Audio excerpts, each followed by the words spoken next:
Hello, everyone, and welcome to another edition of whatever it is that I'm doing here. But in any case, I want to do something a little different today since I have started to sell some of the watches that I own, and uh, it people are realizing that my collection was a little big,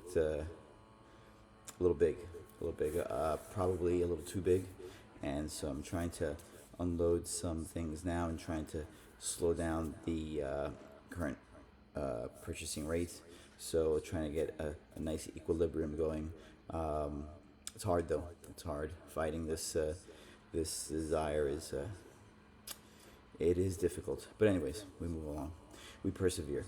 So one of the things I wanted to do is take a moment to teach everyone how to spot a fake watch versus the real thing. There's lots of videos on this already. I'm going to give you my 2 cents on it. This is a technique that I squarely say is probably still the best, even though I learned it as the first technique. And it's still probably the most commonly used technique in the Hispanic community. Uh, it just it's intuitive, and it's so funny because it's still a valuable tool today, given the fact that when you look at fakes, they can be one-to-one clones or things like that, where they're almost using the exact same materials and stuff like that. But still, the weight, which is what we're going to be looking at, is still different between the real thing and many of these even high-level fakes. And so I think it's still a valuable thing to know today is the weight of these things. So let's see what we're going to do today. So today I'm going to look at a small brand that, for an example of using this technique. The brand is Alabaster, or Alabaster Industries. So it comes in a box that looks like this. It's a small micro brand out of Colorado, and I have bought quite a number of these. So I'm going to be selling some of them, or have been, but I wanted to use them as a guide to show how to spot a fake, especially for a small micro brand like this. You know, having fakes out on the market is just not a great thing. It's hard to run a business and be profitable, let alone have all these challenges thrown your way that many businesses did not have to deal with in the past. So while a Rolex can deal with a Rolex fake aggressively and quickly, or it's going to be harder for a micro brand to do that. They just don't have the same clout. But be it as it may, I hope the best for them, and I will continue to try to support them as best as I can. They are pretty awesome. The website does not really convey that very well, and it doesn't even convey their products that well. But trust me when I tell you, you will not be disappointed by anything this company does. It will leave you very happy. So, Alabaster Industries, this is their original box. Okay, this is the box they've been using at least since I've been buying them for several years. Okay, it's one of those cool, like, I don't know, I guess imaging boxes or whatever, photography cases. Now, here is an example of a knockoff box. This is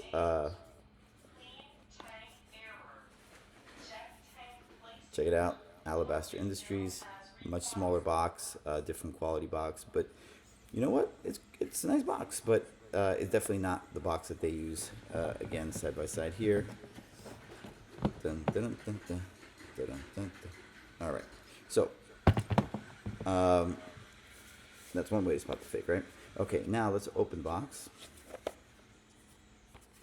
So this particular one has two different companies, but they're fakes. But they're two different companies that are making these fakes. Both of them I got from popular websites that are and easily available online and on your phone. So the first one, which is I think the closest to the real thing, is what I'm going to pull out right now.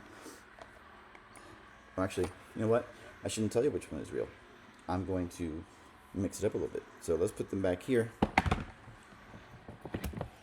And I'm going to pull out a watch. A watch. All right, so let's see. Okay, let's start with this one. So this is one of the Alabaster watches, right? So this is it's I believe silver plated over stainless steel. Now remember, when the company first started, they were melting this stuff onto Rolexes and selling it as a cool aftermarket thing, and they did well with it. The problem is that those watches actually didn't last very long because I guess Rolex wasn't designed to have metals melted on it, you know, of course. So they opted to then create their own system that does tolerate the process, and so this is their final outcome. But obviously, it's not a Rolex underneath the hood here. So you can see how they layer it onto, and I've had people look at this, other watch people, and they are flabbergasted every time. It truly. I don't even say anything when I bring for like to look at it or whatever. I just bring them to help me with the links, and but every time they pick this watch out of from amongst many and say, "Wow, the workmanship on this is crazy. It's amazing." So I've gotten nothing but praise from like real, genuine like people in the field. So that tells you something about the quality of this watch. So it's overlaid with the steel. I'm sorry, the steel is overlaid with silver. So that's the silver on top. And then you can look at the chain here. Sometimes it gets a little dark, but that is natural with silver. Sometimes you need to clean it out. Sometimes it just adds to the beauty of the thing. So I'm trying to make sure you can see it here. Yeah, and you can see the face on the dial is pretty damn cool.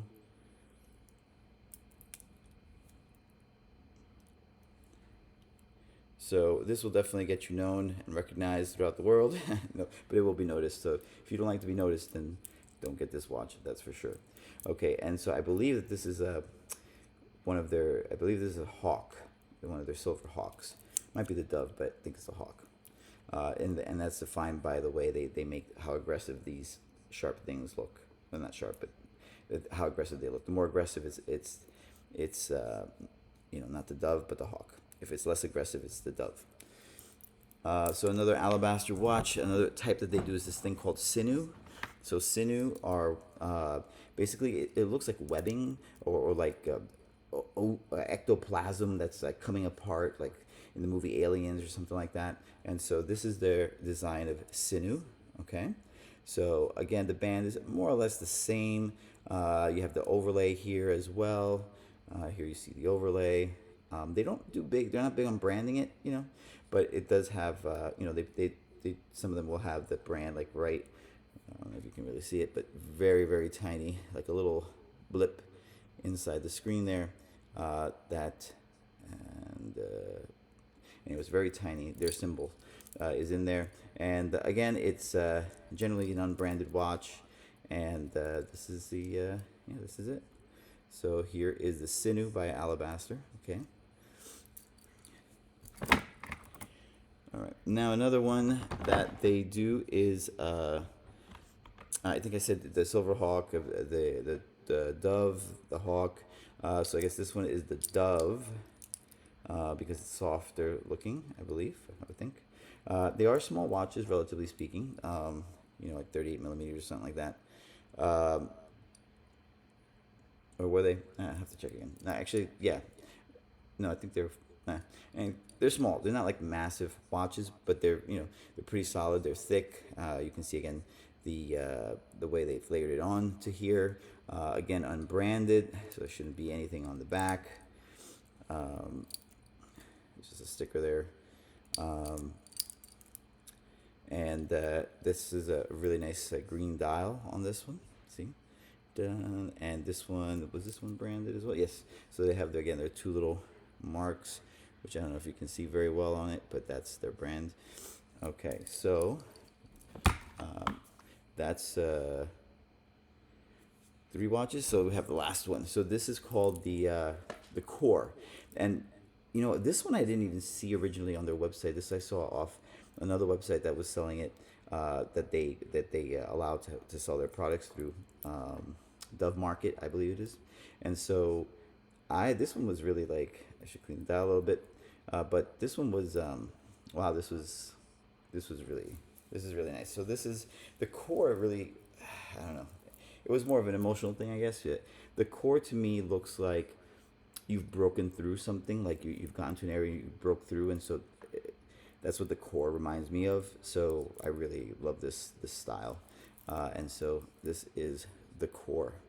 Um, so it really is sort of almost like it almost looks like the sinew, but broken, like you broke through it. Uh, Again, this is the silver overlaid. This is actually, this might be rhodium overlaid. I'm forgetting which one this is. So because they do use different metals as well. Again, unbranded. This one has like stuff written on the dial. This is a green marble dial. I mean, it's like a cool, like, you know, sci-fi-ish type of. I don't think it really says anything or means anything particularly. They made a big deal of doing this. Like, I mean, honestly, it's okay. It doesn't. I don't think it makes the watch necessarily that much different from their original core. And no offense, but I don't think it should have added $1,000 to the price either. But what do I know? In any case, so that's. I have 4 watches. How many of them are real and how many of them are fake? So let's begin the process. And this is without knowing anything about the company. You're going to be able to tell me because the heaviest watches are going to be the real ones. Okay? And no matter how thin they are, if it's the real thing, it just tends to weigh more. There's very few exceptions to that rule. There are some, of course, always, especially when you talk about some of these very, very, very advanced watches that are like the thinnest automatics or things like that. Obviously, that's different, but on average, the heavier watch is going to be the real watch, and that's really the only thing you need to know. So we really should be weighing our watches more, which is, if you look at the ones I sell, I generally tend to have a picture of the watch on a scale. Most people don't do that, and most places don't tell you how much a watch weighs, but if they did, we could eliminate a lot of this problem very easily. Okay, so I'm going to put on my scale here. We're going to tare it.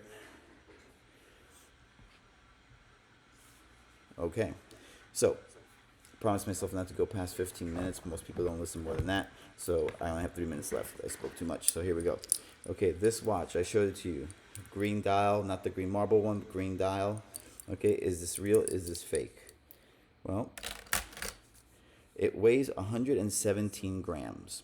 Okay, so let's compare it to some of the others. This is the sinew that I showed you guys, right? Sinew. See how much this one weighs. This weighs 120 grams. Okay. So that's interesting. Okay. So it's 117, 120, weighs about more or less the same. Okay. Here is the green marble one. Okay.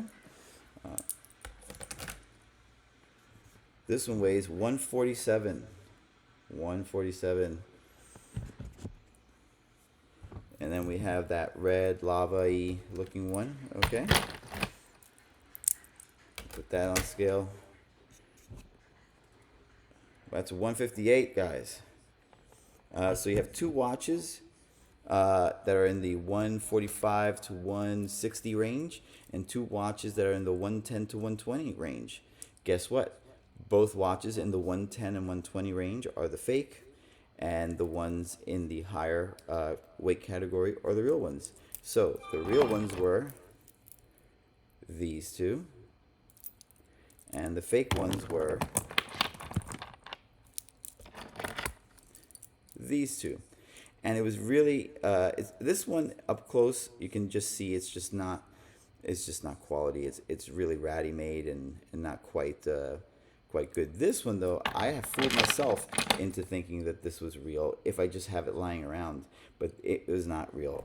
Put a similar one in comparison, so it's a little bit smaller, but it's close. And I have been taken aback by this one. I found myself, but the other difference is that this is an automatic watch and this is a quartz watch, so that's the other big difference, obviously. So, but the weight right off the bat told you which one was real, which one was weren't. So